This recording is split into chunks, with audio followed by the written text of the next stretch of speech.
Welcome to the Underground, the Steel City Underground, the black and gold standard for Pittsburgh Steelers coverage. Now, here's your host, Joe Kuzma and Zach Celadonia. Hello, everyone, and welcome to another edition of the Steel City Underground podcast. My name is Joe Kuzma, and joining me, as he has been for a while here, I haven't been flying solo, and to that I owe a debt of gratitude to my good friend, my chum, my pal, my comrade. It's not Brian. We don't want it to be Brian. It's a Monday here on the Steel City Underground podcast, which can only mean one thing, a one Flash, ZE Flash NFL, who changed his Twitter handle without the underscore, without letting me know. So if anybody's been looking for him, find that thing down there. It's in the bottom corner there, and follow this dude right here. How's it going, my friend? It's going great, Joe. Going great. I've never been happier to start the show. No, you're a liar. Give the people a peek behind the curtain. We've been sitting here for like an hour just waiting for the construction to end in my upstairs. And we've had a moment here of silence, so we're just going to go for it. But never been happier to start the show. I'm not going to thank you anymore for having me on. I notice I keep doing that, but I'm a co-host now, not a guest. So. That's right. You're not a guest. You're not a guest, and that's good. That's completely fine with me, man. I've been trying to get you on this thing for a while, and it's good to have you here. And like I said, I waffle a lot when I'm doing this, like just by myself. And right now, I got a pen in my hand. I really need like a Steeler. I have my Steelers pen somewhere, and I've lost it. I'm gonna have to find it now. It's driving me crazy. I got one of these like random. Oh, I voted. It's a voting pen from last year or something. Oh, good for you. Who'd you vote for? All kinds of people. You know what? I'm not even gonna get into all that whole mess. You know what I mean?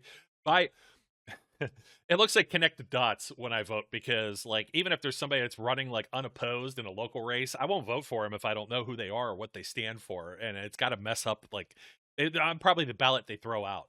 So, but I still had the sticker like on my iPad. I was wondering, like, I always thought this might be a doctor's or dentist office. You always get like these crazy things, and this is like the local board of elections. I voted today. They gave me a nice pen.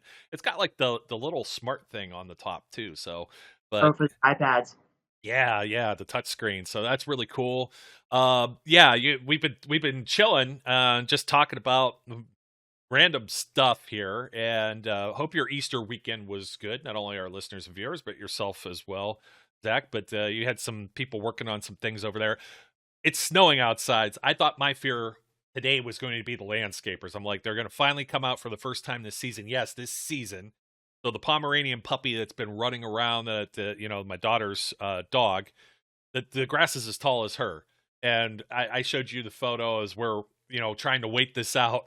And she's trying to go through the snow and find a place to do her business. And she's like literally walking through. It looks like a cornfield probably for her. She's like all of 6 inches tall or something like that. So it's pretty silly. But I digress. The only thing I got to ask you about your weekend, because we're getting close to the draft here and we got some things to cover.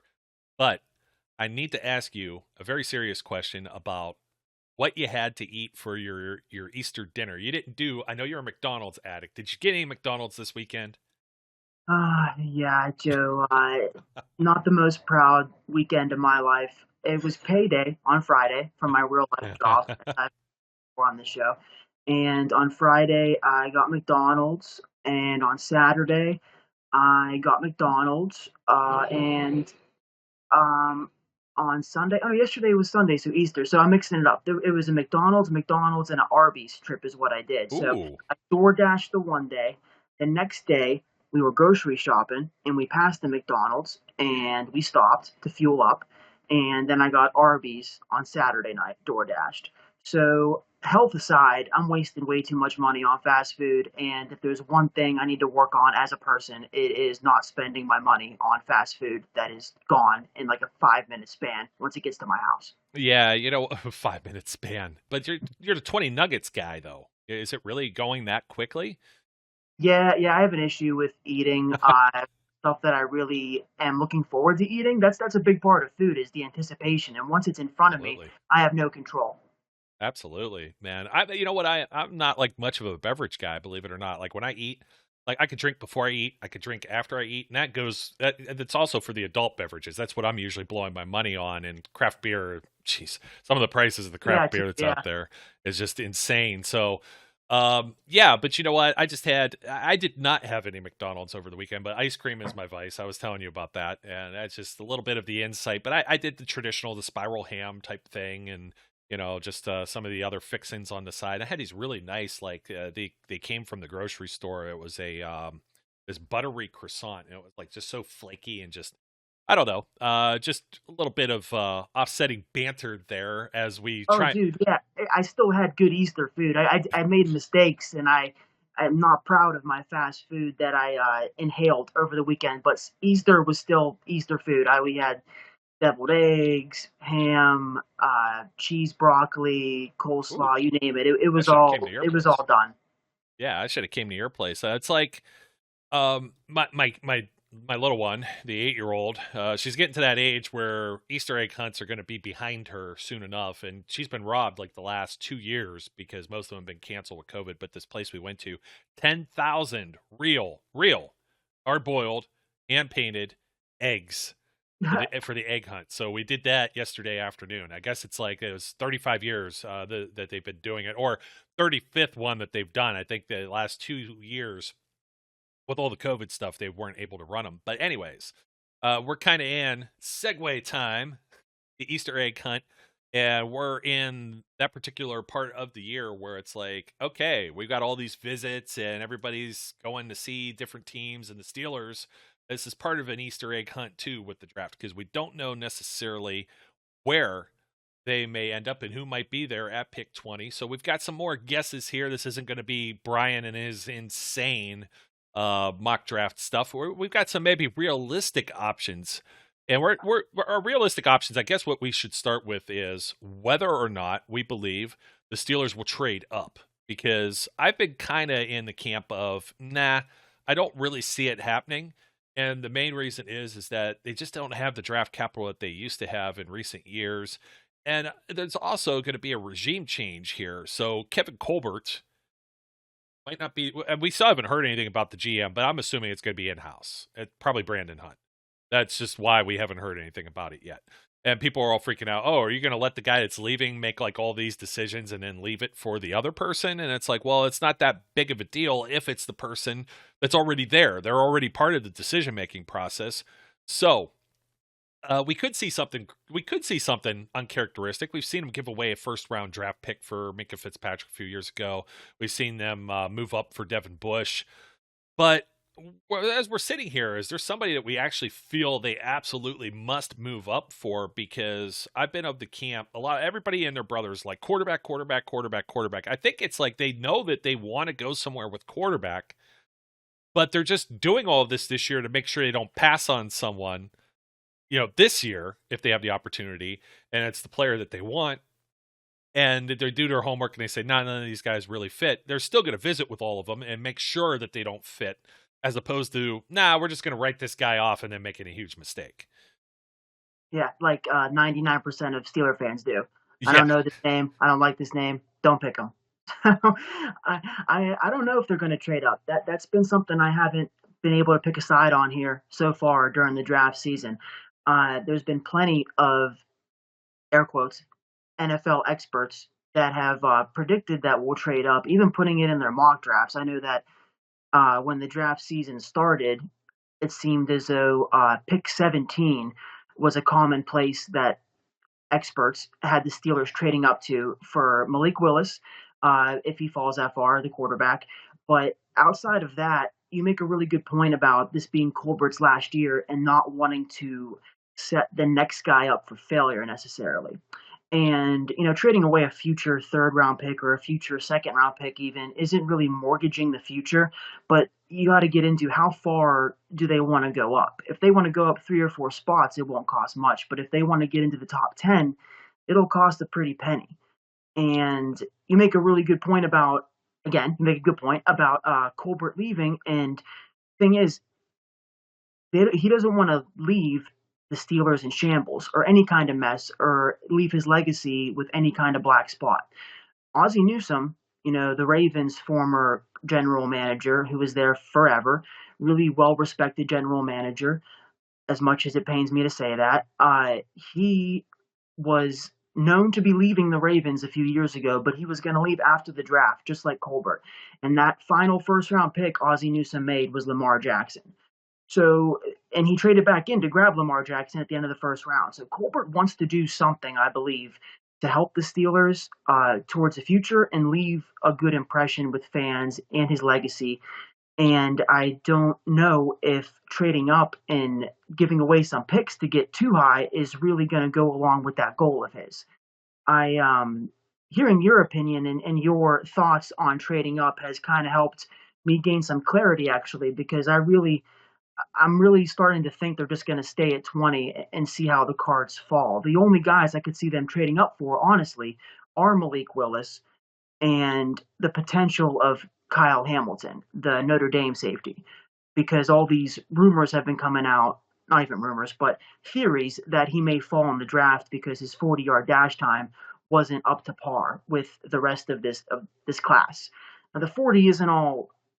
It isn't everything for a safety. You don't have to be blinding fast to be a good safety, but a lot of teams just they really value that speed and athleticism. And if his 40 time isn't up to snuff with what they set their theoretical bar at, then they won't pick Hamilton. And I think if he gets in a certain range, it might be hard for the Steelers not to try and make a move for him. I really like the top 5 or 6 safeties of this class in general. It's a good class, but Hamilton is the consensus one. And if we were able to get him, I think it would be very hard for the Steelers to just sit back and see him creep closer and closer and closer. I mentioned this in text to you, but they traded up for Polamalu way, way, way long ago. People forget that, but they actually had to move up for Polamalu. It wasn't a severe trade up. I think I'm just BSing the numbers here, but I think they went from 24 to 16, something like that. Mid 20s to about 16, I think, is when they got Polamalu. So it might not be their number one strategy to trade up, but if something like that happens where Hamilton falls, they might go up for him. But outside of Malik Willis and Kyle Hamilton, I do not see them trading up for anybody, not even Jordan Davis. Yeah, well, we were talking a little bit about Jordan Davis on the last episode as well, and we were saying as to whether or not he's actually the right fit. And we love his athleticism, but how much is he on the field as a guy that's like 340 pounds and more, maybe even just one technique? You need somebody that's like a 3 or a 5 with the way the Steelers fit. And this is one of the guys that's going to come up in our conversation, obviously, was Devonte Wyatt. But part of our conversation here, too, as well, is who actually might be available without moving up, without any trade. So it's like, who would be there at 20 if the Steelers stand pat? Because we know the Steelers don't get very active all of the time on draft days. It's just not their complete style. So when you're talking about somebody like, we'll put him up on the screen, you bring up Malik Willis, and it's like, well, where does Malik Willis fall into all of this? You know what I mean? Like, he could be gone, it's 6 to Carolina? Or he could be gone to the Lions. He could be gone at 2. Yeah. I mean, that's exactly, like, you don't know where he's going to be. And I think they just end up spending too much draft capital. And I had it up on the screen. I was doing this whole, I hate the Walter Football site, but it's like, you get up to 6 and it's like a value of the chart. And it's, this comes from what? Jimmy Johnson, I think, was one of the ones that originally come up with this, with the point system and the values. Pick 20 is only worth $850. And when you get up, so pick 6 is $1,600. It's almost double the value. So you got to be able to give up quite a bit if you're trying to jump into the first round as the Steelers. And I don't know. It's just not something they sit and stay put, and usually they let the draft come to them. And that's how it worked last year. They were patient with Najee Harris. Can they afford to do that this year? A lot of people feel, well, they're saying this and that with quarterback. I think the quarterback thing and being real needy, that could be true, or it could be the smoke screen where maybe another team jumps in front of them, and then who they really want just comes closer to them down to 20. Now, like you said, pick like 17 or something like that. If they're able to move and adjust, and let me see, 17 is worth like $950. So to go up those 3 spots from $850 to $950, you got to give something that's about worth maybe about 100 points. And you're talking about maybe a 3rd, 4th round pick in the case of, well, let me see. Yeah, I guess in the fourth round. It says here 97. I don't know if they've updated this recently, but somewhere in like the bottom part of the top 100s, or maybe 101 to 105 or something like 84. There may even be something else that's part of that. So yeah, I don't see it specifically with most of their draft capital this year is like compensatory pick and the Melvin Ingram trade, and I forget which the other one was, but most of their picks they've already been moving a lot and shifting a lot more than what they're used to. I just don't see them making those moves. So we're going to come from the standpoint of pick 20, and you said something else, darn it, and I can't remember what it was now. I got to put this pen away. I'm just going to keep waving it around everywhere. But there was something else that you had mentioned, and I totally lost my train of thought there. Oh, Kyle Hamilton. And of course, with the Steelers, yeah, Troy Polamalu. Let's see. I was looking up Troy's actual trade that occurred. But in 2003, they went and got him with pick 16. So they had to move up from, let's see, Steelers. No, they signed him. They traded up from 27 to the 16th spot with the Chiefs, and they also traded away the 92nd and 200th overall picks with that swap. So that's where you were talking about with that value, something that let's see, 27 to 16. 27 would be 680. That's where they were. 1,000 for pick 16. Around pick 100 is worth an extra 100. That gets you up to 780 and whatever the other thing is. So they probably obviously got a good value since they drafted a Hall of Famer. But that's what you're looking to do, obviously. So there's probably going to be at least one middle round and maybe a late round pick that's part of the compensation when you do that. Now with Hamilton, maybe he's not. Maybe his 40 times sucks. But Rod Woodson is one of the players. Not everybody can do this. They can't to make that transition from corner to safety. Several players have done it. Rod Woodson comes to mind because, of course, the Pittsburgh connection here. But obviously, Rod playing into his late 30s, maybe not the fastest guy that's still on the field, but was still able to, and it pains me to say, get a ring with Baltimore playing safety and being such a big contributor. But look at Eric Weddle. I mean, the dude was sitting on the couch having a beer, and his phone rings, and it's like, "Hey, do you want to come play?" And he's out there calling plays.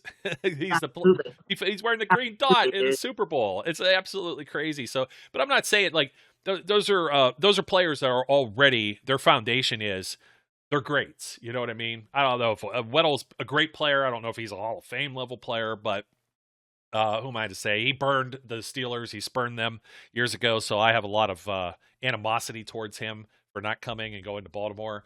But way too much Ravens talk right now going on. Yeah, it really is. And it's like, well, at least they're a well-run organization. When we talk about the Browns, we don't have a whole lot of nice things to say.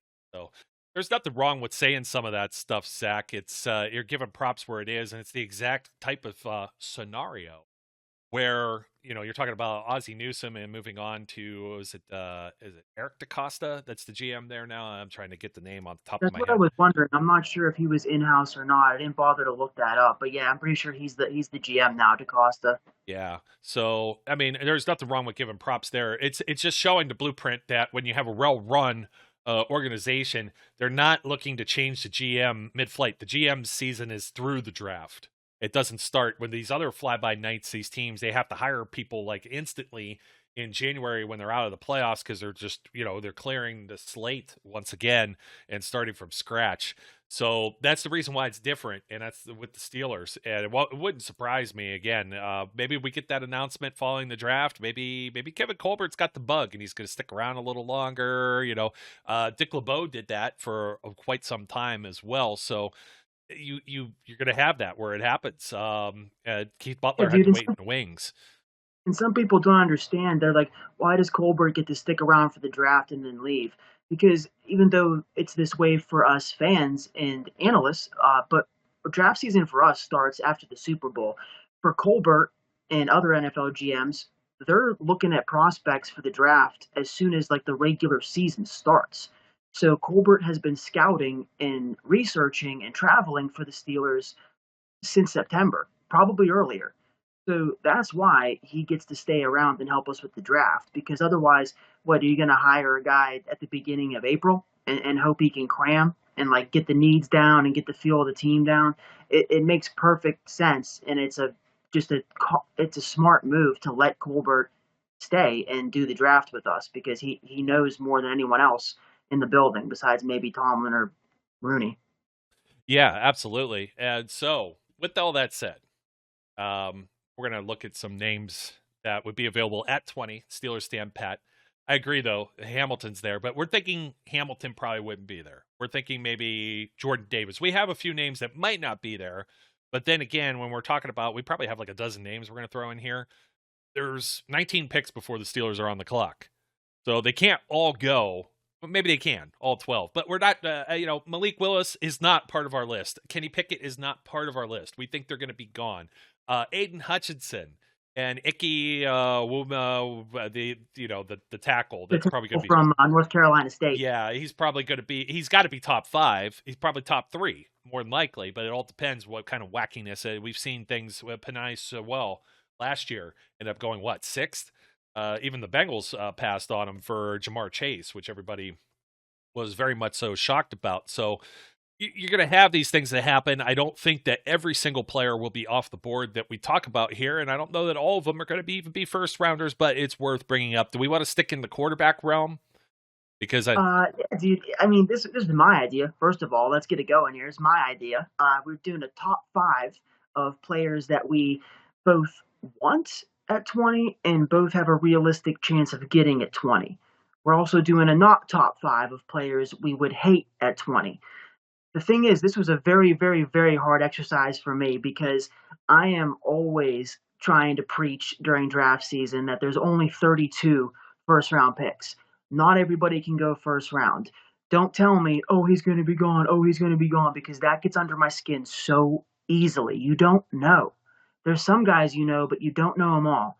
My favorite examples of all time are Chase Claypool, DK Metcalf, and the Shaquille or Shaquem Griffin, the second one that came out. Because DK Metcalf and Claypool both jumped out of the gym at the NFL Combine. They both ran blazing 40 times, both measured in at like 6'4", 200-plus pounds, and all you saw all over Twitter was, no way DK Metcalf, no way Chase Claypool makes it out of the first round.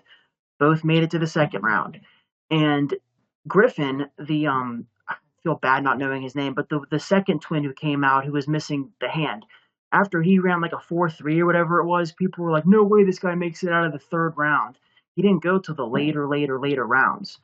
There's only 32 picks per round, only 1 pick per team, except when you have multiple picks.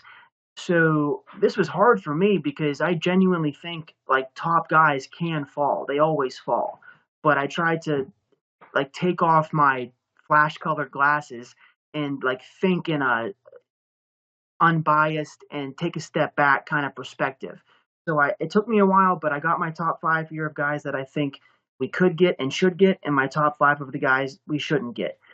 If you want to cover quarterbacks, we can. My lists are kind of a mix of all positions. Well, that's okay. We're getting there. And yeah, I don't have as many knots. I do, and I don't. There's players I prefer they don't touch, particularly in the first round. And I've even the article that I did, we'll throw up maybe the first guy here. By the way, the reason it's confusing between the two brothers, they're not because they're twins. They have like practically the same in name. That's why it's Shaquille. It's like and Shaquille and Shaquem. Yes. Yeah, Shaquem and Shaquille. So it's just it'd be like Joe and Joseph. Oh no, that's the same guy. That's me. Anyway, but we do this all the time, dude. It's you. There's like you, the professor. There's Zach. There's another Zach on one of the other platforms that's out there. There's Zach's like everywhere, and every one of you spells your name differently. When I was in grade school, there were 3 other Joes besides me. So my mother had to use like a nickname, and I was just I was thinking about it's gonna. You know what? Yeah, well, not Flash, but I'm not gonna get in. I don't want to embarrass myself, anyways. But with the 3 Joes, you absolutely had to or 4 Joes total. You had to distinguish each one of them, or Joe K. Or that's why I've never like taken offense to people calling me by my last name. I actually respond to it most of the time. They're like, "Hey, Kuzma," and I turn around and I know what they're talking about me, because when you're a mom and you're working as working recess and lunches and stuff, how do you differentiate all that? So, anyways. aside from that, I had another story about my mom, and it was something about like the whole Yinzer speak too. And now I was thinking about it this morning, and I can't remember. If I remember the story, I'll bring it up here for later, because it was perfect. It was absolutely perfect for the whole Easter weekend. So, anyways, first guy, let's see. One of the guys, I think he's on your list too. Let's throw him up here on the screen. He'll be there, I think, at 20. He could be there in the second round. Now, how deep does Desmond Ridder out of Cincinnati go? This might be one of these ones where someone jumps back into the first round and ends up trying to snag him. Do I prefer that the Steelers end up taking him at pick 20? Could you get him a little later? Maybe, but if you want your guy, this is the old coach, Professor Meckler thing. This is like what we talked about with Terrell Edmunds. Terrell Edmunds probably available in the second round, like some of the draft Twitter says. But when you're talking pick 35, are we really talking second round? We're talking 3 picks outside of the first round. We're talking a very, we always talk about how these like maybe pick 25 or 28 through like 35 is like the same kind of group or tier, and that shifts every year. Yeah. So you might have like players that are bona fide top 2, top 3. We're just talking about it with Icky or Hutchinson. You may have bona fide top 5. And so everything goes in tiers, and people do that with quarterbacks or stuff. Some people try and force it into like a top 5, a top 10. So it's tough to say with Ridder. I've come to a realization that if they like him that much and they take him there, I'll respect it, but I wouldn't prefer that they take him with 20th overall. Yeah. Okay. He's in my top 5. Absolutely. Yeah, he's not number 1. It was the hardest part of this was putting my 5 in a numerical order, because again, it's hard trying to assess your own emotions and what you think you want and what you think will happen. Ridder's on my list. He's the third choice I have at pick 20.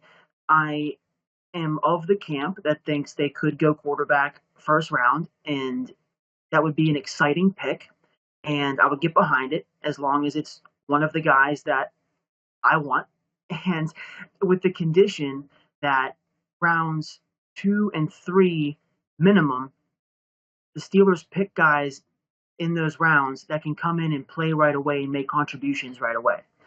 May sound obvious, may sound like I'm just trying to have a safety net for myself by saying that, yes, I do want Desmond Ridder first round, but there's a reason why there's multiple rounds in the draft, because they could pick Desmond Ridder at 20, and then they could still pick a wide receiver or a defensive lineman or cornerback, fill in the need here you prefer, rounds 2 and 3, and they could still play. Ridder could come in and take half the season to get a chance to start, or he could wait till next year to start. I'm okay with that as long as picks 2 and 3 will play and contribute right away. Ridder has got all the tools I like. Cannon for an arm, very athletic. What he did for the University of Cincinnati is amazing. It's so cool to see a smaller school like that. I know it's Division I, but he got them to the college football playoff. And when the season started, people were talking about that as a joke. They're like, oh, can you imagine if Cincinnati gets in the playoffs? Well, he got them there. He's a very mature kid. I like a lot about Ridder. I've said it so many times. I had him as my first quarterback I would choose going into this season before Malik Willis and Kenny Pickett had really good seasons. So I'm cool with it if it's Ridder at 20. I'm not jumping for joy if it's Ridder at 20, because I feel like a lot is still up in the air about what's going to happen going forward with Ridder after he's selected. But I would be okay with him at pick 20. He's my third choice, and I could see it working for the Steelers. I don't think they should trade up for him. I think he has the potential to slide to 20. It's tough, though, because it depends who you ask. Some people think Ridder's going to go top 10. Some people think he's going to go end of the first. Some people have him right where we're picking. If we can get him right at 20, great. Yeah, I'm not a big fan of some of the mock drafts that say that the Steelers are going to move up to like 10 and all that capital that we were just talking about. I mean, I wasn't just blowing a lot of hot air going over that. There's a real reason. I think you're just giving up too much for somebody that's none of these players are given ever. You take a look at I was looking at that Troy Polamalu draft. I should bring it back up. Some of the players that went around the same time in that same year. Actually, Terrell Suggs was part of that too. But you just see that every year. Now Ridder, yeah, I get it. He's not that's not Cincinnati's not like the Power 5, right? Being in the college football playoff kind of bucks the whole trend of it's basically like Alabama, Ohio State, Clemson, Georgia, like these big dogs. And you're talking about quarterbacks from the University of Pittsburgh, Liberty, Cincinnati. You've got UNC. And well, I guess Ole Miss or whatever. That's a little more run of the mill. Even North Carolina, like North Carolina, wasn't much of a football program or powerhouse or anything. And you've always thought of like Kentucky and North Carolina and some of those, and Duke with Daniel Jones. You've always thought of these schools as being primarily basketballs, and that's why you don't think much of these quarterbacks, or you think of somebody that's coming out of FCS like Liberty with Malik Willis. But if there's a quarterback that's there, let's talk about the ones we don't want. I know Matt Corral, and I think you're pretty much a hater on Sam Howell as well. I think you were in the same camp with me. Call me Sam Hater. I'm not Sam Howell. I'm Sam Hater over here. Yeah, dude. Ritter's the only quarterback I have in my top 5 desired picks at 20. He's the only guy I've got in there at quarterback because you mentioned this briefly. I don't think Malik Willis will be there, and I wouldn't really want any of the other guys we've been linked to at 20. Yeah, I agree 100% of the way with you. Howell, I mean, could Howell be like a Derek Carr type? That's what you're looking at is we were talking about this kind of in the back rooms and with Ryan Lippert as well. Picked up on the one tweet. What was it? This Browns bot Twitter thing. And I hate to bring this whole thing up, but it was talking about like 5 different players or so that were the best at their position for the Browns, let alone like, or saying top 5. It was saying like Myles Garrett and Deshaun Watson, who hasn't thrown a pass in forever, that they're the top at their position right now. And you're like, well, are you ignoring some of the other players that are out there? And then he was talking about how he like gets very defensive over when people don't discuss Ben Roethlisberger as a potential top 10 all-time quarterback. And that got me thinking, I'm like, I could probably come up with 10 players and force Ben out of that window just ever so slightly, but it's really hard to take him out of a conversation of like top 15 all time, top 20, top 25. He's definitely in there. He's one of the all-time greats. And that's who you're always going to be comparing this with if you end up taking a quarterback. And, I don't think any of these guys are in that category. They could prove me wrong. It takes some time. It took Ben several years. I mean, you see Josh Allen's far from perfect. Justin Herbert's far from perfect right now. Patrick Mahomes, he's been rattled recently too. They found ways to get to him defensively and make him make mistakes. So, these things kind of happen there. I'm still trying to figure out if quarterback is the way to go. Now, I know you got some guys that you really like. I like as well. Are they first-round picks? Are they not first-round picks? But they're going in to the draft with a hole at the safety position. I didn't realize you actually ranked who you liked through all of this. So we may as well throw on Brian's graphic real quick while I'm thinking about it. Let's just go to Devontae Wyatt because we think Jordan Davis might be gone. So we liked him a lot in the mock draft insanity. We talked about him at pick 20. We talked about how he's a clone. And I started to think about this. Like, if they go Devonte Wyatt, and for some reason they take Wyatt, and then they still have like a safety, it would be like last year where they ended up taking Pat Freiermuth with the 2nd round pick, and the entire draft like started to shift away from offensive line. And are we thinking that offensive line is still kind of a need? You know what I mean? So it's funny how pre-free agency we were all like, hey, go get the center from Iowa, or go do this, or go do that, offensive line, or maybe a tackle. We're thinking some of the maybe 3 tackles are off the board already. It's kind of a Steelers uncharacteristic need to go tackle. And we've already seen they got a lot invested in the guard position. We went through all these positions. Go follow mine and Zach's previous 2 weeks worth of podcasts. We go through this more in depth. Like and subscribe. Yes, like and subscribe. It's like, hey, if we end up with 2 different or 2 defensive picks because they need a safety still too in the top three picks, and they're going, they're not taking a quarterback. People are going to go crazy. There's no quarterback, no offensive lineman, and it's going to be like maybe 2 defensive picks in the top 3 picks that they got. So Wyatt, I like Wyatt. We talked at length about what we like about Wyatt. He's on the top of your list. I'll let you kick over to him, and then we can discuss some of the safeties because they still got a hole there, but there's also free agents, and I know you're not giving up on the Honey Badger just yet either. Never say never. Justin Bieber, Zach Saladonia. Yeah, dude, Same hair. I really like Devonte Wyatt a lot. Funny because it almost all happened at once with Devonte Wyatt and Jordan Davis. Jordan Davis is the poster child, the superstar, the TV star, the combine star. Everybody loves them some Jordan Davis. I do too. Thing is, and first I heard this was from my good friend Zach Smith, and I've heard you and Brian allude to it as well. I'm of the same party myself. I think, big brain take here, I think Devonte Wyatt is the better football player of the two. And I think if they're able to get him at 20, it's an absolute steal. He is just as good as Jordan Davis. It's just that Jordan Davis took a lot of the shine. Yeah, no matter what, Devonte Wyatt. He can play all around on the defensive line. The Steelers are still in a position where, yeah, we got Cam Hayward. He's phenomenal, a top 5 defensive player in the NFL.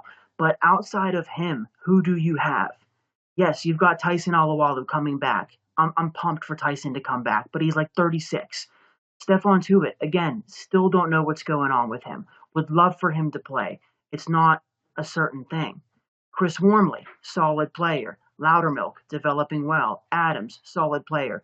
There's no superstar with Cam definitively on the roster right now. So Devonte Wyatt comes in, starts right away, can play all along the defensive line.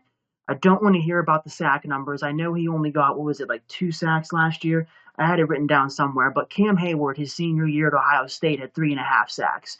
So the Steelers don't look at the sack numbers as the end-all be-all for the defensive line. They want a stud who can move all around, good versus the run, good pass rusher, total package. That's Devonte Wyatt. He's my 1A at pick 20. It's a combination. I really like Devonte Wyatt at 20, and then I have one of the 2 safeties I have in my top 5 here as the other 1B. So I'm of the team here where if they do happen to go safe or defense with their first 2 picks and then a receiver in the 3rd round, I'm so happy with that. I want a quarterback. I want a quarterback of the future, but I also want the team to be as good as possible and have as many immediate impact players as possible. And if they go defense with their first 2 picks, those guys are getting on the field immediately, barring some unforeseen Senquez Golson catastrophe where we never get to see him on the field. Geez, you had to bring up that guy again. I feel, and people will say, oh, well, look at this bust. You can't say he's a bust on count of injuries like that. It's just like a freak accident type thing. But I'm with you on Wyatt. I'm going to try and get to my mocks soon here and get Wyatt totally up on my board and see how often maybe he falls there. But we saw what happened last year when they didn't have the defensive line totally at full health. And like you were saying, Allawalu, he's getting a little older, or is older. He's shouldn't even be like, I'm not going to say past his prime, but he is coming off an injury. We don't know what Stephon Tuitt's going to do. We've talked about this with Deshaun Watson. I mean, I think it's easier to go play defense than play quarterback in the NFL. Well, I shouldn't say that. You know, they're pros and they're specialized and everything, but I think you get my point that quarterback is probably the toughest position to play in the NFL. I don't think anyone will necessarily disagree with that. If you don't have a quarterback, which is the reason everybody wants to draft one for the Steelers in their mocks, you're not probably going anywhere. But at the same time, if you end up paying these guys these landmark deals that they're getting, you're probably not winning either. But in any of those circumstances where if you don't have, you may have Wormley, but after Wormley, it's like, yeah, we don't have anybody that's really a proven commodity. Do you want to be in the same situation? And Cam Hayward's in his early 30s also. And by the time his contract's up, you may have somebody already here lying in wait. This could be somebody, if Wyatt's there at 20, this could be somebody that you land that you wouldn't get in this position in another draft. So that's the reason why I really like having him in that spot. And you mentioned safeties. This was the thing, and we were having this conversation as well off air, is where's Jax Hill end up at? And based on his size, he might be a little smaller, but the guy is versatile. He can play everywhere. We discussed on the mock draft Insanity that he could be like a Mike Hilton type. He's still 6 feet. I don't know everybody that's like really running him down, but they need a starting safety. This is somebody that could pop right in there. The problem is, can you wait to where the Steelers pick, 52? I think it's 50. Yeah, I think it was 52. Now I got to go look. Sounds right. Yeah. I don't think they could necessarily wait around and expect him to be there in the second round. If this is your guy, you got to jump at him just like they did with Terrell Edmonds, and then, hope for the best. Yeah, I think Jax Hill is first round worthy. Say what you want about the Edmonds pick. Keep in mind, I was okay with the pick, and I'm a fan of Edmonds. Hill is a pretty consensus first round talent from what I've read and from what I've seen. Hill is I'll just run through it real quick here. So my top 5 picks at 20 got Devonte Wyatt at 1A, Lewis Cine, who's the Georgia safety, 2 Georgia guys, 1 and 2. Ritter's 3, Jax Hill is 4, and then the corner from Clemson, Booth Jr. is my 5. Jax Hill and Cine, it was really tough for me to rank these 5 because I could see the positives of both. Jax Hill is a rare athlete for a strong safety, which is what the Steelers need. Not a bad thing. Got really good speed. He's probably got the loosest hips of the class, of the top safeties in the class, who's not Kyle Hamilton. And when you say loosest hips, it means he is the smoothest in coverage. When you see guys backpedaling and opening their legs and transitioning to run with the receiver, Jax Hill, it is seamless. It's effortless. He's very, very smooth, great in coverage.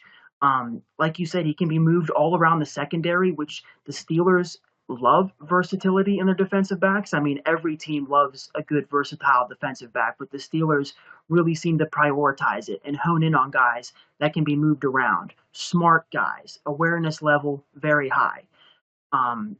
You could call him a hybrid, even though it's clear we need a strong safety. He could fit that role. And if you have a guy who can move around, you can pair him with other guys that move around, like Trey Norwood, who we mentioned before.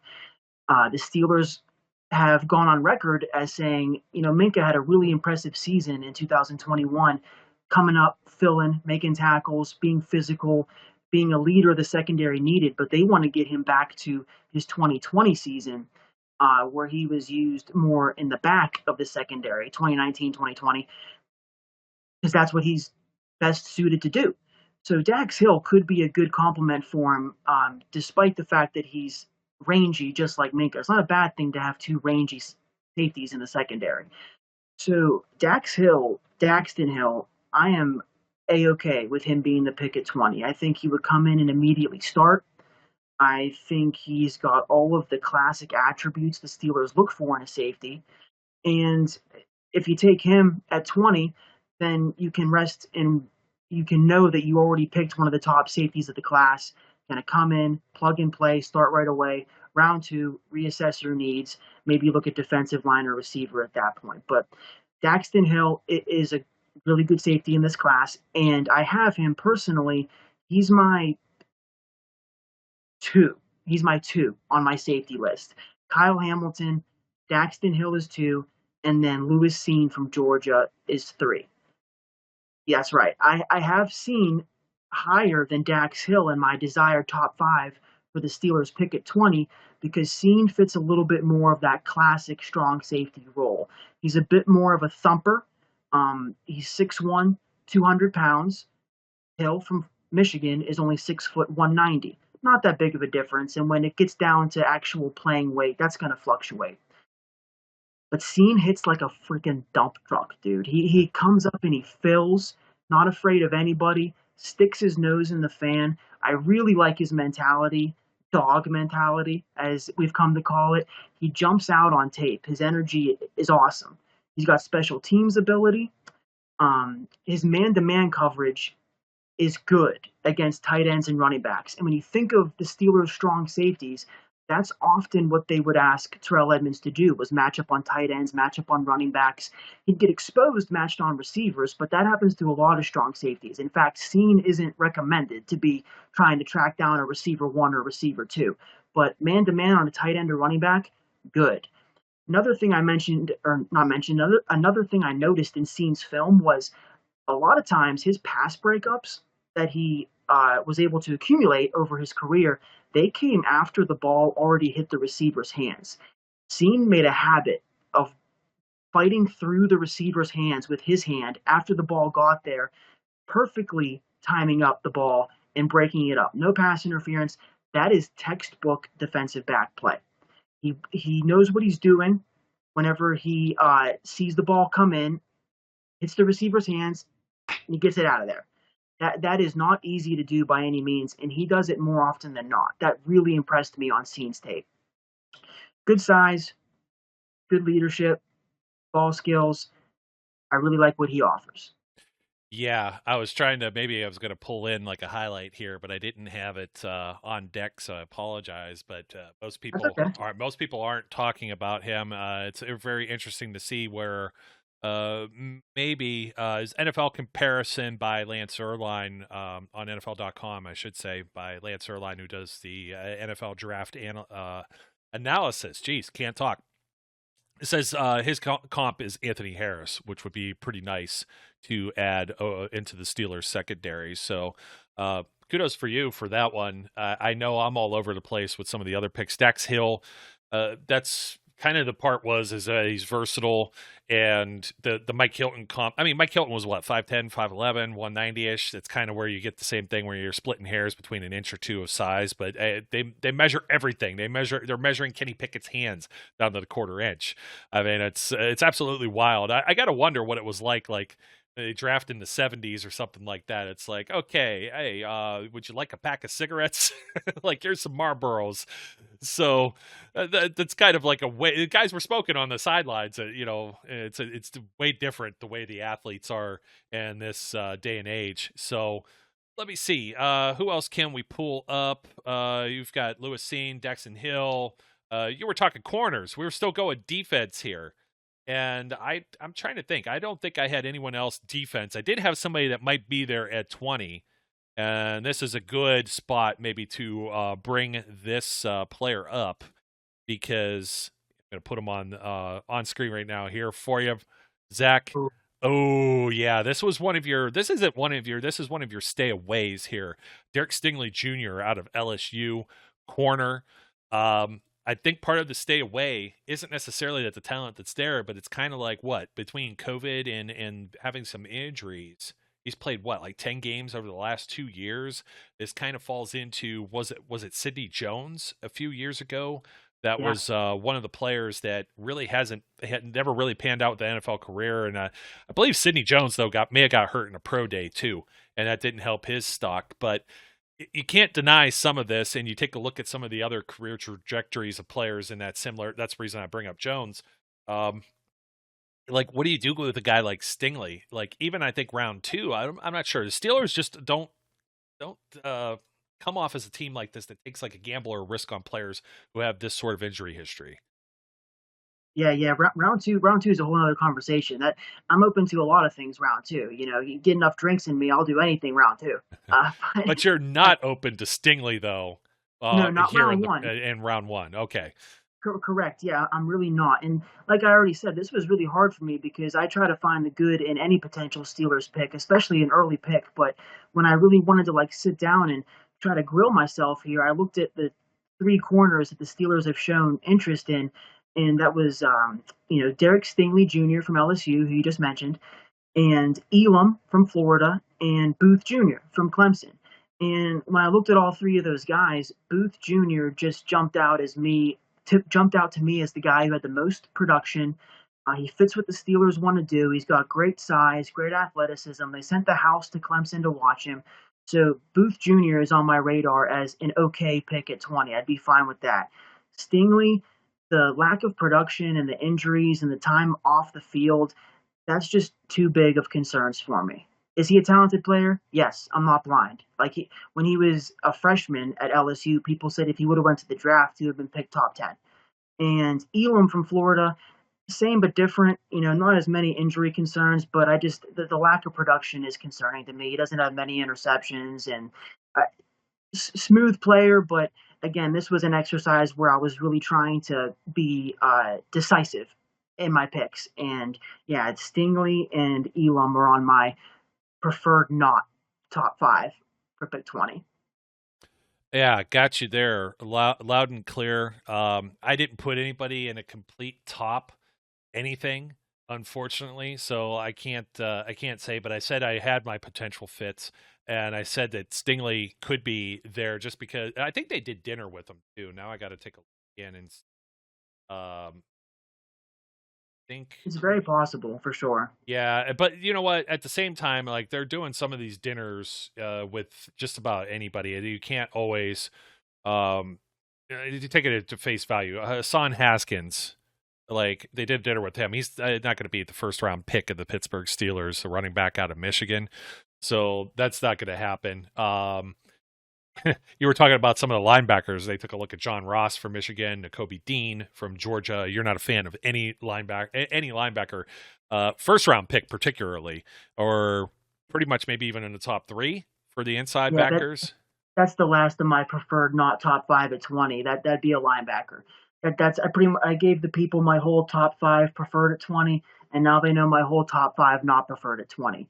That's Sam Howell, that's Stingley, that's any inside linebacker, that's Elam, the corner from Florida, and then 5th is Trayvon Burks. He's just a big receiver from Arkansas that I don't think the Steelers really need him. He's a first-round talent, but the Steelers need a burner, and that's not Burks' game. So, but yeah, linebacker. Do not want a linebacker first round. I know that it can work in a sense, and like you don't know what's going to happen with Devin Bush or even Miles Jack going forward after this year. But I think that those are your 2 starters, obviously, and they're both going to play a lot, obviously. So I don't know. I think drafting a linebacker first round would just be like preparing for the future in a sense only. And if he can get on the field as a rookie, great. But again, I was trying to be decisive, and I don't want them to pick a linebacker at 20. Yeah, and they did some, they did the visits and everything else, all of the quarterbacks. They even have the quarterback from South Dakota State on a pre-draft visit, Chris Oladokin. So, I mean, they're doing the daily. Carson Strong. I mean, I am not, this is the same thing that happened a few years ago. You mentioned the Lamar Jackson draft. There were a lot of fire and smoke around the Steelers maybe taking Lamar Jackson. Look at a quarterback the way that Mike Tomlin looks at Lamar Jackson. I remember that being a meme. And there was also a lot of that with Mason Rudolph. And back then I said, I don't want anything to do with Mason Rudolph at pick wherever they were picking at in the first round. I believe they were in that was 28, right? I think with Terrell Edmonds that year. And Jackson goes 32 and then probably falls out of the first round if Baltimore isn't aggressive and goes and does that. And then nobody's picked until Mason Rudolph, and I was completely fine with Mason Rudolph as a third-round quarterback. And you got to understand, he was the 6th guy taken in that draft, and there's already failures. They're talking about maybe Sam Darnold already being shipped out of Carolina after he was already shipped over from the Jets, and Josh Rosen is not even in the league right now. He's basically just a free agent. So, it's tough for me. I mean, when you swing and miss that hard, I would much rather some of the players that we've already mentioned. And Stingley's kind of tough. Who else did they visit with? It was the guy from Houston. Marcus Jones was another corner that they looked at. Sauce Gardner, we're not expecting him to be around for pick 20. So it's very easy to just write him off. And we'll see where it ends up going. The visits don't always mean that they're necessarily going to select any of these players. It kind of gives you a little bit of an idea, but we've mentioned in the past where they've done these visits or they've done these sit-down dinners with certain players, and then they end up passing on them. And even in the case of when you're talking about Chase Winovich in Michigan, they ended up going with Devin Bush instead at inside linebacker. So, but there's still, and they don't always go to every single pro day, but there's still some needs on the offense. We've been talking like all defense, which is absolutely crazy. I think they got 3 corners. I don't think they swing for the fences with corner. A versatile player like Hill, like you mentioned, or they need a safety. It could be somebody that they end up signing, like Matthew, or bringing back Terrell Edmonds. Even if they don't have somebody, the scenario I think that plays out is that they like these guys, but if somebody that's just a dream like Devonte Wyatt falls to them at 20. They don't have to worry about, okay, well, we missed on Jax Hill. Jax Hill was there. He goes between 20 and 52, and they go somewhere else. They go after a wide receiver. Let's say Sky Moore, for example. George Pickens. What if he's around still in the second round? That's a total Steelers move there with a guy that's that kind of size or potential player. they could go wide receiver in the first round. We hadn't really talked. We had Chris Olave. That was Brian's first pick, and he's really homering it up with the Ohio State bias. I like Olave too. It's hard to say where he's going to go. Garrett Wilson's going to go, but those guys should both be first rounders. And that's very not commonplace to have 2 wide receivers maybe from the same school. I know somebody's going to come up in the comments and say, well, this happened this time, but LSU. Yeah, it happens, but it's like 2 guys that are that productive and that good to both be first rounders coming out of the same college and same program. So they could go there. We know the Steelers are always pretty successful in finding a wide receiver in like the second or third rounds. And then, we got to talk about all these second round wide receivers that are holding out maybe for more money and not working out now. That's a new thing. I got to bring back, I didn't mention this. I didn't finish my comment on the last program. Jax Hill. Adam Rank thinks he can be, if the Steelers take him, he could be the defensive rookie of the year in the Steelers defense. I mean, that's a pretty bold statement. And it's like, I think that's where maybe the Steelers are thinking. And if they end up going there and they don't grab a tackle, great. Grab a tackle in the second or third rounds or whatever. Find a wide receiver, second or third rounds. And then I think they're still good at defensive line. They don't have to push that this year. They could do that next season. Specifically if they know that Stephon Tuitt's going to be there, that's going to help a great deal in making those decisions on draft day. So, but we haven't talked anything originally, offensive line. Yeah. We don't have anything for the offensive line. What if Linderbaum's there? What do you do in that scenario? Yeah, I think this has all been a very long-winded way of us both saying that the Steelers have set themselves up for incredible draft flexibility in 2 weeks here, or under 2 weeks here when the draft comes, because they could go so many different directions. And for some teams, it's a very bad thing. It means you haven't addressed your needs. The Steelers have addressed their needs. Offensive line is the funny one where, we all wanted them to do something about this disaster of a situation all year last year and into the offseason. But with the moves they've made with James Daniels and Mason Cole and re-signing Chooks, it seems like they've done enough to at least have stability there. Daniels is going to be a star too. So they got a star on the line in Daniels. And they could go offensive line first round. Like if they got Linderbaum first round, that's a guy, didn't make my top 5 cut, but I would still be excited. And I'm so safety right now because of the Tyrann Mathieu, Terrell Edmonds debacle, and because I was really trying to cram tape on these guys. If they don't get Kyle Hamilton in the first round, if they don't get Lewis Cine in the first round or Jax Hill, that's okay because I think those 3 are a shoo-in for the most part to be first round picks. Maybe Cine could slip to the 30s, but if they can't get one of those guys, there's other guys too. Brisker out of Penn State, he has a lot of fans. A lot of Steeler fans are Penn State fans, but Brisker, fact of the matter is, he played last year injured and did not have the best season. Going into the season, he was really highly regarded, and I like his size, I like his intangibles, I like his intensity. He's really tough, good in the box, fluid in his hips, good instincts. Not as good in coverage as a guy like Daxton Hill, but I view Brisker about the same as I view Lewis Cine from Georgia. Maybe like a Madden rating or 2 below, but I like Brisker a lot as possibly a round 2 target. Nick Cross is a safety from Maryland. The Steelers like their Maryland connections. Tomlin probably knows him pretty well with his son being enrolled there. And, they picked Sean Davis a couple years ago. That didn't work out, but Nick Cross is a guy who also great size and speed, 6'1", 215, ran a 4.3 at the combine. Nasty mentality. He's the thickest safety of the top safeties that would fit the classic strong safety role. And good on tight ends, good on running backs and man coverage.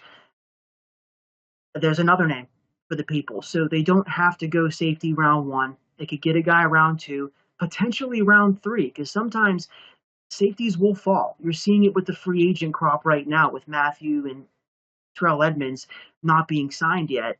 For whatever reason, safeties just have this not dark spot on their resume, but teams just seem like they can get by sometimes with what they have in house.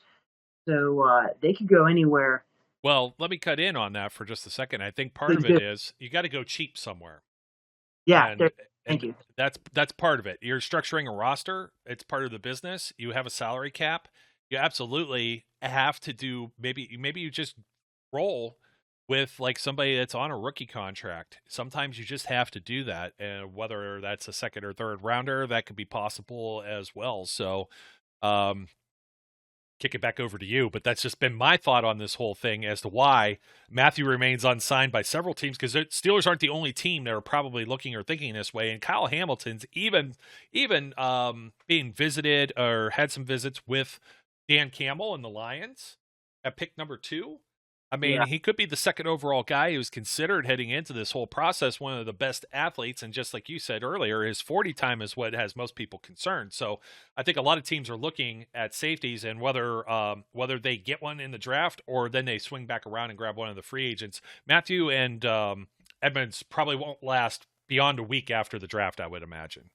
Yeah, I would think the same. I would think the same. I'm still holding out hope that we can get a deal done with one of them before time, but I just wanted to try to prepare, for the reality of maybe we don't sign one of them. And I try to keep it positive, and I try to give the people hope that we're going to get these big names in here, but it's starting to become more real with each passing day that the Steelers are going to let the draft happen first and see if they're able to address safety before throwing more money at Tyrann Mathieu or re-extending an olive branch to Terrell Edmonds. Yeah, and I've been looking myself as to whether offensive line, are they going to take like the third or fourth, maybe probably not even third, fourth or fifth tackle, the same off the board. It's my same argument as the year before, completely honest. And so it's interesting to see. There's maybe a possibility or potential. I'm going to throw him up on the screen too. There's this is one of the better centers that have been coming out of the league in recent memory. I know there's people that have had some knocks on his short arms. Do they continue with Kendrick Green? I don't know necessarily that they continue with Green as the center. He might compete with Cole. A lot of people don't like Cole as a center. They could just be in this flux of a few years before the right guy falls in their lap. But we do know there's a hole there at safety. It's got to get filled somehow, some way. And centers go in the top, there's traditionally like 3 of them in the top 100 that go over the years. I think there were like 4, maybe 5. Miners may have even, they may have bucked that trend by him being the highest Division III pick of all time last season. But we're really all in on offensive line last year. Really all in on offensive line in the first round, headed into free agency, and all of a sudden, like you said, James Daniels, a dude. You know what I mean? They still got Dotson. If Dotson doesn't work out, you got Cole, you got Green, you got some flexibility within those 3 interior spots, but with at least 4 players at this point, and there could be another one added in the draft if they find someone that's of value. They always find players. You want to talk about structuring your roster and going cheap. If they find somebody that's undrafted, they find guys, Matt Filer, Ramon Foster over the years, Alejandro Villanueva, those sorts of things end up kind of falling in their lap if it works out. You look around the NFL, there's lots of undrafted players, particularly those 5, maybe even if you want to go out and call it 6 spots on the offensive line with the swing tackles. So are they going to go and are they going to make a mistake like the Raiders with like an Alex Leatherwood, or the Bears with Tevin Jenkins, who was available on the board when the Steelers had the opportunity? I think if enough of the linemen are already gone, I think they're comfortable with Chuks Okorafor, rolling with him one more year. His contract doesn't scream longer term. I mean, it does. If he performs well, then he's paid well. If he doesn't, then he's a salary cap casualty. And then we're talking about this again next year. And Dan Moore is under a rookie contract, so I think they're going to roll with him as a left tackle. They took him because they liked him, but a lot like Edmonds in his rookie season, they were forced to play him because of injuries. They didn't have any other choice but to throw Dan Moore Jr. out there on the field, so they had to utilize him. And when those sorts of things happen, you know what I mean? It's just there's going to be some growing pains. So we'll see how that ends up working out. How by fire. Sometimes it works, sometimes it doesn't. There were moments where Dan Moore looked like a rookie, and then the more time he got, the better he looked. So, yeah, sometimes it ends in disaster. Sometimes you become the phoenix that rises through the ashes. And hopefully that's Dan Moore, because he finished in a very encouraging manner. Yeah, I'm totally there with you. And some of the growing pains, some of the, like I said, rookie year, and it's tough because they were all over the place too. But let's finish this out with one other wide receiver. Yeah, let's do it with wide receiver. I was going to say one other position. The Steelers lost 3 wide receivers this offseason to free agency. In no particular order: Ray McCloud, James Washington, and of course Juju Smith-Schuster. A lot of people are thinking that they could go wide receiver in the first round. You mentioned one name, the kid out of Arkansas, Trayvon Burks, and you were not a fan of Burks being the Steelers pick in the first round. We talked about the Ohio State guys. They might be both gone. They probably shouldn't make it into the second round. So, I guess I made your point for you already, but I was just reaffirming that he was on the list because we kind of skimmed over it. Yeah, exactly, dude. I love my wide receivers. Wide receiver and safety are my favorite two positions in football, and I would love for the Steelers to pick a receiver in the first round. You talk about exciting, the most exciting position in football outside of quarterback. But like you mentioned, Chris Olave from Ohio State fits the offense like a glove and will come in and be what we need. But I've seen too many drafts where the speedy, fast, consistently good, big school, been starting for a while receiver goes very high. That'd be the biggest shock of the draft if Olave falls to 20, in my opinion. Yeah.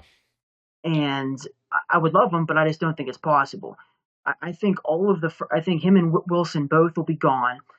I think that they like the North Dakota State University kid, Woodson.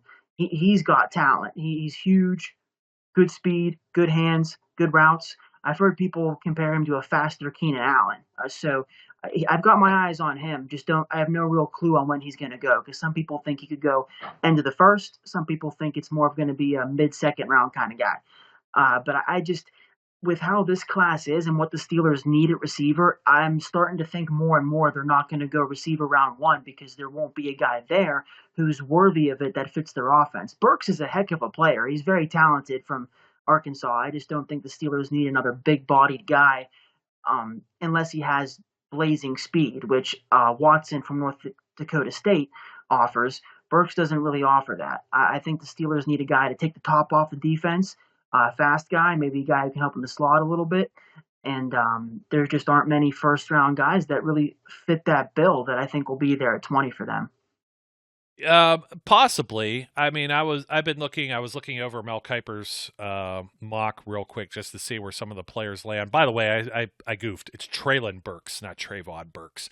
Well, I correct you, so my bad, too. No, it's okay. I don't mind being corrected when I'm wrong, which isn't very often, and I'm still not going to admit to it. That was just a slip of the tongue, as we might say. So, let me see. Mel Kiper, Aiden Hutchinson, Kyle Hamilton, Ike Ekwonu, Drake London, Evan Neal, Trayvon Walker, Kayvon Thibodeau, Garrett Wilson, Charles Cross, Sauce Gardner, Derek Stingley, 11 to the Washington Commanders. Yeah, and you talk about, I don't know, we'll see. They've been linked to safety a lot too. Trent McDuffie to the Vikings. Let's see, Jordan Davis, Tyler Linderbaum to the Ravens, so he doesn't even make it to 20. He's at 14 here. Jermaine Johnson to the Eagles. Chris Olave to the Eagles. He has some trades too. Trevor Penning is somebody that we've brought up a few times from Northern Iowa. They didn't go to his pro day, but I think they were at Willis's instead. They were at someone else's, so they didn't make it there. And I know they went to Willis's ahead of someone else, maybe Ohio State too, or I get them all crossed up this time of the year, Zach. But it's like they pick and choose where they're going. Kenny Pickett to the Saints, Devin Lloyd. So at this point, Mel Kiper, these are the players that are on the board at 20. Malik Willis is who he mocked. Jamison Williams, Kenyon Green, Devonte Wyatt, Tyler Smith. Let's see, who Brian actually took in his draft, tackle guard from Tulsa. Jahan Dotson, for wide receiver, Penn State. Zion Johnson, Breece Hall, finally a running back off the board. Traylon Burks to the Green Bay Packers. Nakobe Dean, George Karlaftis, Travis Jones, and Matt Corral. And I guess kind of interesting finishing out the first round to the Lions and a quarterback. So a lot of people are saying maybe the Lions aren't comfortable with Jared Goff. Gee, I didn't notice that at all. It's like people freaked out with like Mason Rudolph in that game, but Jared Goff was even less impressive to me. Coming off of a bye week to prepare for the Steelers. The Lions were just kind of a dumpster fire, but I mean, they got a lot of picks to correct their course a little bit. I think we're going to correct our course and put a bow on this one for today. We still got some more draft coverage coming. Hopefully we got a mock or two, or we might be mocking more mocks, or we might be mocking our own mocks. So we'll have our Mock, and drop it, baby. What's that? I said mock, lock, and drop it. Mock, lock, and drop it. Oh, geez. Did you steal that from somewhere, or was that just clever? Nah, it's off the cuff, dude. They don't call me Flash for nothing. That's how fast these jokes come in my head. They're lightning bolts. Whatever you say, bro. Anyway. Did you know what? Hey, real quick, Jamison Williams is the name I was drawing a blank on, okay? His injury makes him a wild card. If the Steelers could manage to get him at some point, I'm all for it because I think he'll be ready to play by the beginning of the season, and his speed is rare. So I do like Jamison Williams. And one real quick name for the people, a mid-round to late-round safety, Kirby Joseph from Illinois. My cousin Kyle turned me on to him, and he would kill me if I didn't mention this dude because he's been texting me nonstop. Dude, you watch Kirby Joseph? Yeah, you watch Kirby Joseph? Yes, I watch Kirby Joseph. He's got 1 year starting experience, but 6'1", 200, didn't run a 40 at the combine, but he jumped 38.5 inches vertically. That is great explosiveness, and that's more than any other of the top dudes, besides Hamilton. I didn't get his numbers, but he's got great range over the top, superb range. He's good at coming up over and providing help for a corner. Good ball skills, 5 interceptions last year. So that's a name for a mid to late round safety in case we miss out on all the top safeties. I don't think that's likely, but if they do, Kirby Joseph is a name to keep a peg on there. Keep a pin in that name. Yeah, that's a good one. I was just looking again. I got Kyle Krabs up too, and it's kind of interesting to see what he's got going on. Steelers, Malik Willis at 20. Some of the other players that are still available: Devin Lloyd, Drake London, George Karlaftis, Kenyon Green, Kyer Elam, who we didn't like earlier, Trayvon Burks, 26 to the Titans, Jordan Davis to the Buccaneers. A lot of people are making that link if he falls that far based on Ndamukong Suh.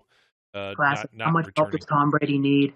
Yeah. So Boye Mafe to the Packers, edge rusher. Daxton Hill, 29th. First rounder to the Chiefs. Sky Moore to the Chiefs. 30th on here. Tyler Linderbaum to the Bengals. That's not a reach for Linderbaum to pretty much go anywhere else in the AFC North, to be completely honest. I could see any of the teams, even the Brownies, doing that move.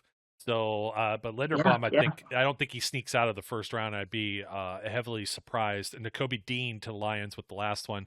So you hear a lot of the names that we didn't mention. Like we said, there's only 32 first-round picks, so it's impossible to have 100 first-round grades. So we shall see where this goes from here, Zach. So we're up against it. So thanks for joining me once again today, taking some time out of your busy or not so busy schedule. I can't keep track of what you're doing. I'm busy, dude. I got plenty to do. Sometimes I feel like there aren't enough hours in the day. I'm already to that point in my life. I'm closer to 30 than I am 20 now, and I'm starting to really understand all those old people my whole life telling me, cherish it while you can. It goes by fast. You don't want to grow up because, man, I got no kids. I got no, pressing responsibilities outside of the mortgage and my dogs.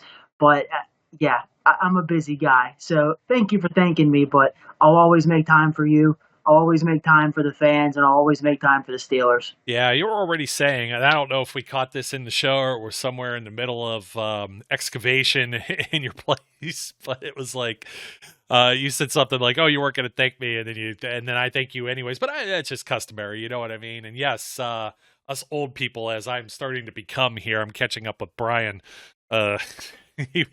We turn into the Progressive commercial where it's like, hey, are you gonna, you're like your parents or whatever, and they're like in the football parking lot. Those things crack me up. It's like, because sadly I've thought about how much money they could pull in with all of those spots being full in the tailgate lots. So I'm like, damn it. I'm not turning. Am I turning into my parents? And I don't know. I don't say worse in measure, and I never did remember that story.